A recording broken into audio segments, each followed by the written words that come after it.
In this video, I'm going to share about things that I wish I had left behind in Bangalore and the non-negotiables that you have to bring to Australia so that you don't end up making mistakes just like I did.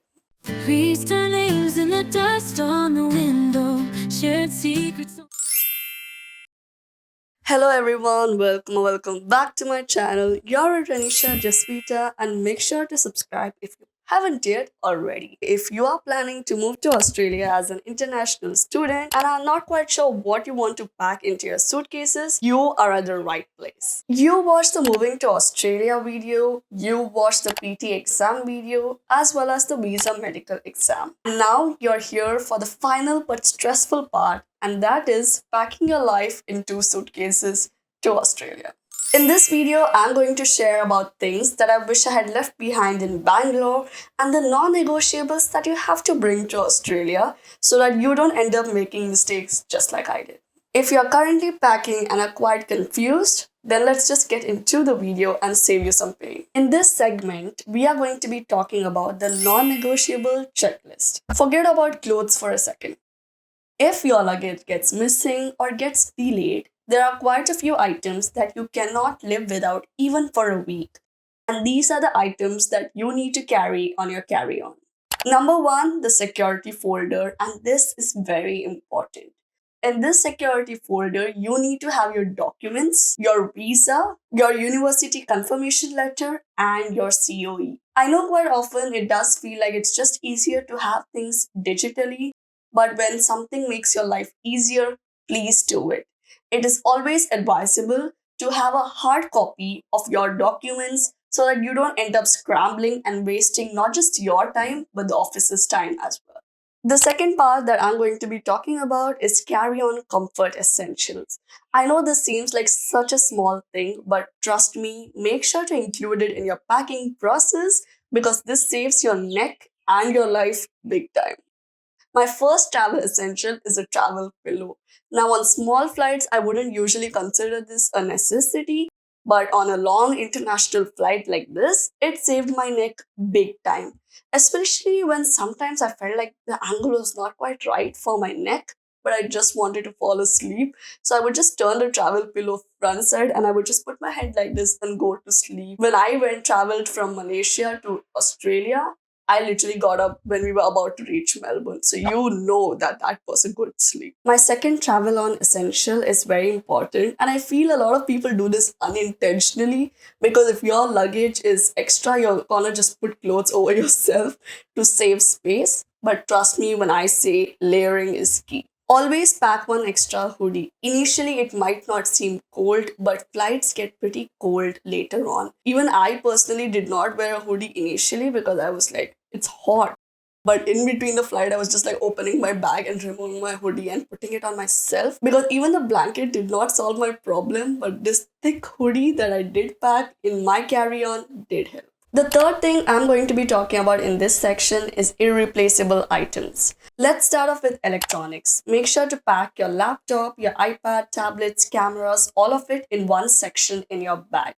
The best idea you can do, especially when you're packing chargers or wires, and this is an idea my friend gave me and I love her for it, is to make sure that all your chargers or wires are in one Ziploc bag.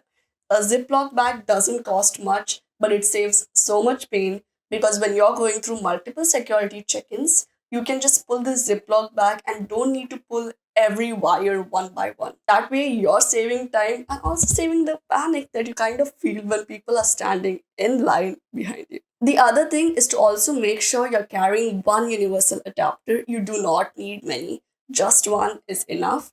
The idea that I used is I got one universal adapter and I got an extension cord. So that way, all my wires from India would still fit in the extension cord and all I needed is one universal adapter to plug to the main switch. The second thing is power and connectivity. Now, a power bank is a must on a long international flight like these. You might not think it's important, but trust me, it is.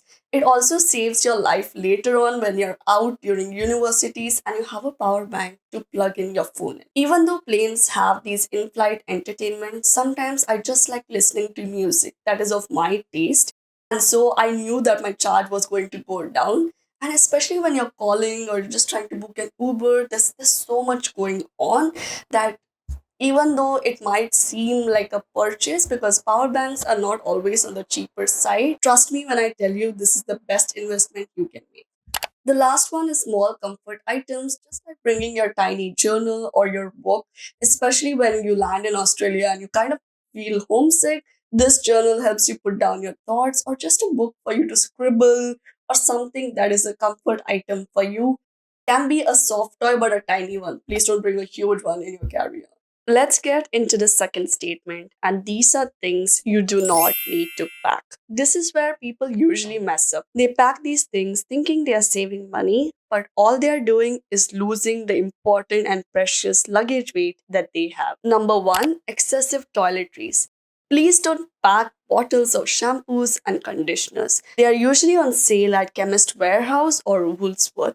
I would say the most important thing for you is to get a toothbrush and a toothpaste. The rest of it can be figured out over here. Number two, heavy winter clothes. Now, I agree it is important, and you would think clothes over here are really expensive, but that does not mean that you lose your luggage weight just because you have to carry only winter clothes. I would say get a huge puffer kind of a jacket that you can wear while you're going to the airport.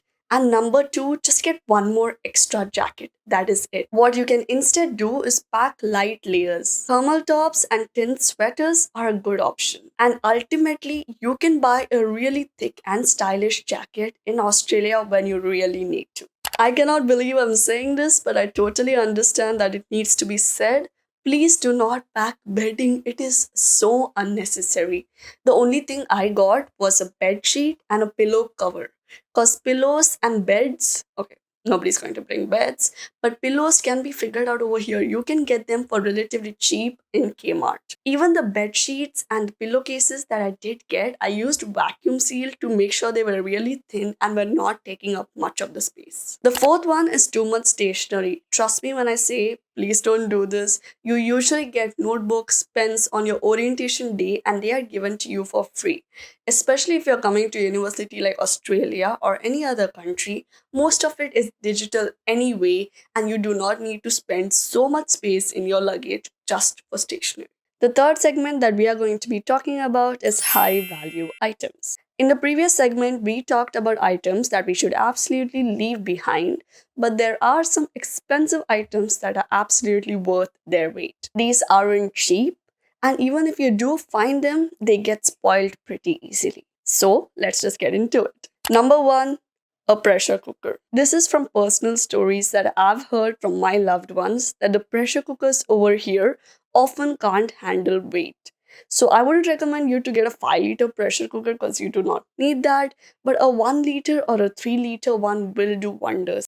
If you're worried about space, you can kind of open the pressure cooker, remove the screws, and keep it inside and cover it with clothes. So that way, you're kind of saving space in a smart way. So, this was very important for me because in Mangalore, we do these dishes with this coconut, and it's called an orange curry more often. And for that, you absolutely need a mixer. And that was not something that I was willing to let go. So I went and found a very cute mixer, not the huge ones, the ones that are often like a bottle, and I got that. So those are the two things that I got. So that's a pressure cooker and a mixer, and I did not get any other vessel. Partly because I did not have space, but also partly because those things can be found easily in Australia. The second thing is medicines. Now, this is not something I got, but a lot of my friends over here did get it. Whatever you're getting, make sure you have a doctor's prescription, otherwise, they won't let you bring it to Australia. The third thing is a couple of clothes. Maybe get 4 or 5 sets. That is it. Because once you come to Australia, your style of fashion might change. And so you do not want unnecessary clothes that take up space, which is why 4 to 5 sets of home clothes as well as outside wears and maybe 2 or 3 dresses should be more than enough. Let's talk about segment 3, which is the money saver, aka your post arrival shopping cheat sheet. So now basically you've arrived to Australia with your half empty suitcases or at least one fourth of space left, and you need to fill this up. Where do you go without blowing up all of your money on your very first week? Number one, Kmart and Big W. Now, these are going to be your best friends. Like, they are every international student's best friends. Not only do they have furniture, beddings, bed sheets, and numerous items that you need on a day to day basis for reasonable prices, they also are often on sale and have student discounts. So, the second thing I'm going to be talking about is Uni student discounts. All you need to do is install the UniDays app and verify your enrollment using your student ID card or student email, and that is it. Now it lets you access to various stores across Australia that have discounts, including fashion, tech, beauty, and lifestyle products. For those of you that do not know what UniDays is, in simple terms, is a free student discount platform that allows you to avail discounts both in store and online. But the other alternative is that you always have to carry your student ID card, and irrespective of any restaurant or shopping place that you are going to, it is always nice to ask them if they have a student discount. And 90% of the time, all they ask is that you present your uni student card and they give you the discount that exists. The third thing is Victoria Market, and you need to know about this. I know I saved it till the end, but trust me, you really need to know about this. Victoria Market is a place where you can get really cheap groceries, meat, and even you can shop a bit. There are numerous collections of books, keychains, clothes, and even food court over there. You should check out my Victoria Market blog if you want more information on that. The best tip that I can give you is to go early in the morning as there are many discounts on their products. And always carry a trolley with you when you're going to Victoria Market. This trolley can be found in Kmart or in Victoria Market itself. So, to recap, prioritize the documents and ditch the bulk. The best advice I can give you, and that is something my parents taught me, and something I follow. In case the weight shows 40 kgs with all your suitcases, make sure you count it as 42. Just put 2 extra kgs, and that is simply for your safety. It's always best for your luggage to be underweight than to be overweight and then pay the unnecessary fees or just go through the mental breakdown that I did. So, if you're moving to Australia, I hope this helps, and let me know in the comments what is one thing you're really nervous to leave behind. I will also be posting a bunch of helpful videos just like these, so make sure to subscribe, and I will link the playlist over here so that you don't miss any of my videos that will help you out. Bye bye, see you in the next one. Crease nails in the dust on the window. Shared secrets only.